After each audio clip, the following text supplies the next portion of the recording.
This is so freaking cool.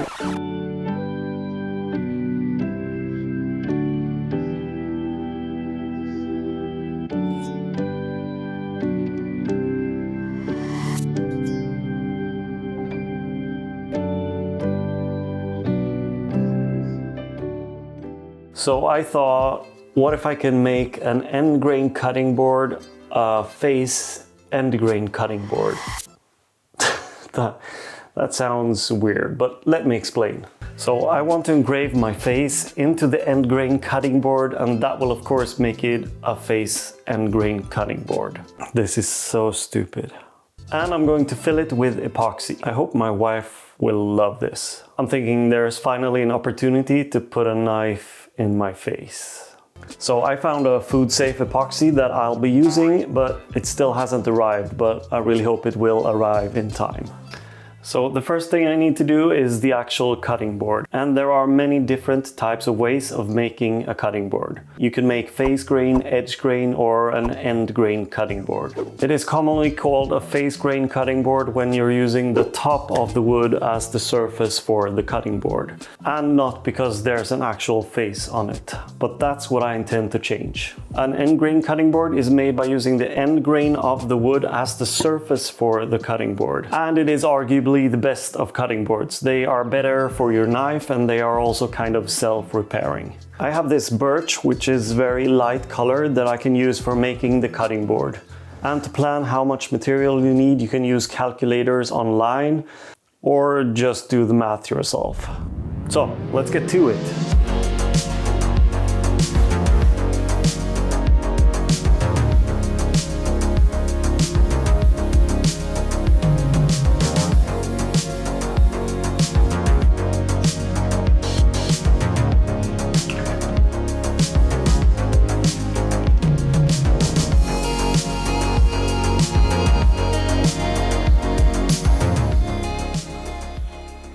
The basics of making a butcher block is simply to cut the wood into several strips that can then be glued together.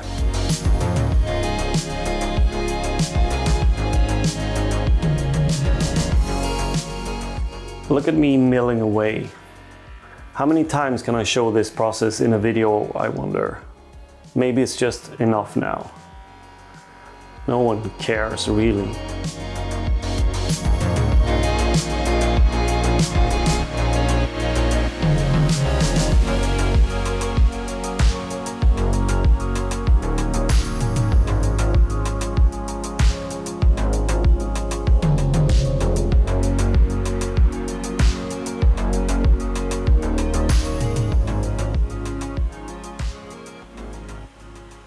When gluing them up, you can try to mix the grain direction to prevent bowing or cupping later on.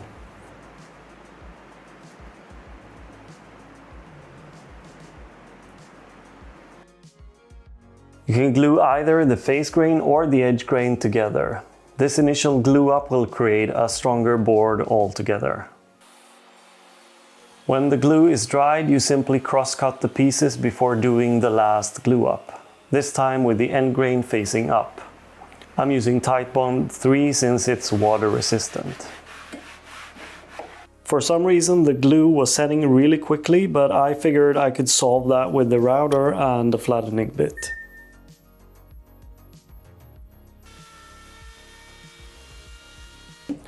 So I have my cutting board done. The next operation is of course to make the face. And by the way, I still haven't received the epoxy I ordered, so I'm getting a bit anxious. This is of course a really nice cutting board as it is, and I will probably ruin it right now, but I also want to try this idea out, so why not? The best thing would ideally be to make an inlay with another colored wood species, but I don't want to. I want to try something out that I'm not sure it will work. It's way more fun this way. At first I thought about using the CNC to create a pocket in the wood and fill it with epoxy, but then my good friends Steve and Andy that I record a podcast with, the 3 Northern Makers podcast, they gave me an idea to use the laser instead. So that's what I'm going to do. But before I can start the laser, I will need to turn my beautiful face into a vectorized SVG. And there are many ways of doing this, but I have a method that I like. So I'll jump into Photoshop. I have an image of my face that I think is going to work. The main thing is that you have a photo of your face that is well lit, but not too overexposed. And it might be good to have some shadow, since that's what's going to remain once we're done making the vector. So in Photoshop, create a duplicate layer of your image. Now give it a black and white adjustment layer, then an adjustment layer for exposure, and play around with the sliders to get an image with good contrast. And you can already see the parts that are going to be white. I like to add a layer of curves as well to adjust it even further. Once I'm happy, I'll bring the photo into Illustrator, where I can simply do an image trace. And voila! Save as an SVG and bring it into your laser software of choice. Now I'm using Lightburn for this operation, and before I'm doing this, I've played around with the settings to find the correct settings for my use case. The laser I'm using is called Xtool D1 Pro, and it has a bunch of great features, such as these risers to raise the machine up a bit to be able to engrave thicker pieces like this. It houses a 20-watt laser unit that will be perfect for engraving the end grain of the wood. Since I'll be filling this up with epoxy, I want to engrave a bit down into the wood, enough to create a pocket for the epoxy to sit in. And with this one, with 20 watt, I can do just that. The Xtool D1 Pro has this red cross that marks the location of the laser spot. So in Lightburn, I have imported my vector.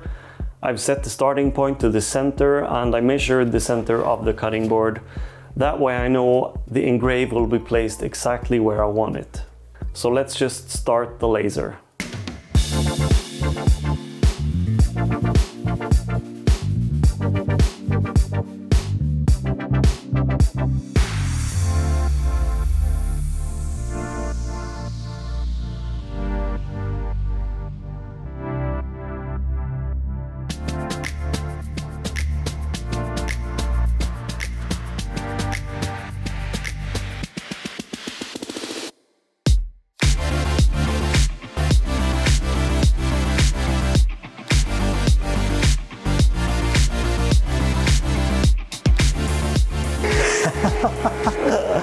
This is so freaking cool.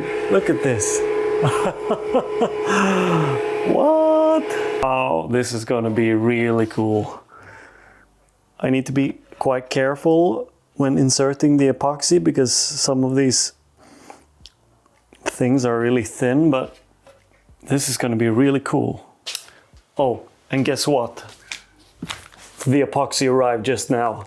Yes, now I can start pouring.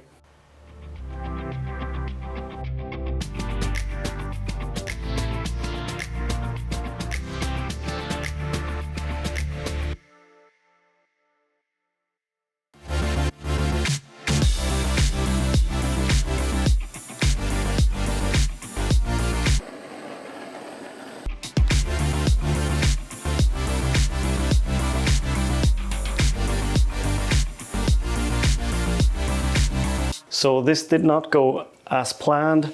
The engraving I did with the laser went down 3 millimeters into the wood.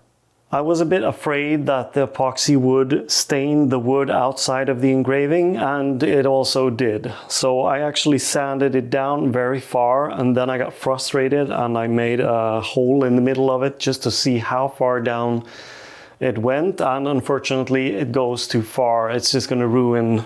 I'm going to get down to the bottom of the epoxy. So what I'm going to do for the sake of this experiment is I'm going to turn it around, pretend nothing ever happened, and laser engrave it once more. And then I need to be more precise with the epoxy pour, and I'm also going to try to seal it off with a lacquer spray or something, just to prevent the wood from getting stained outside of the engraving.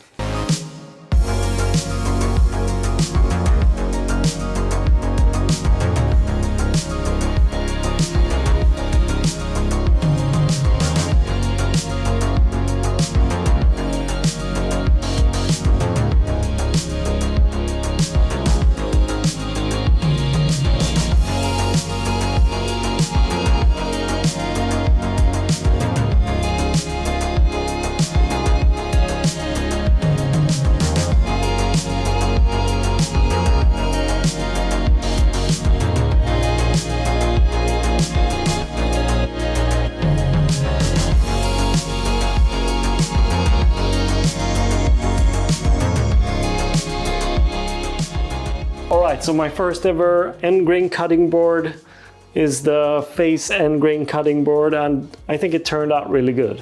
If you want to see another crazy project, I have one right up here, and I'll see you guys in the next video. Bye.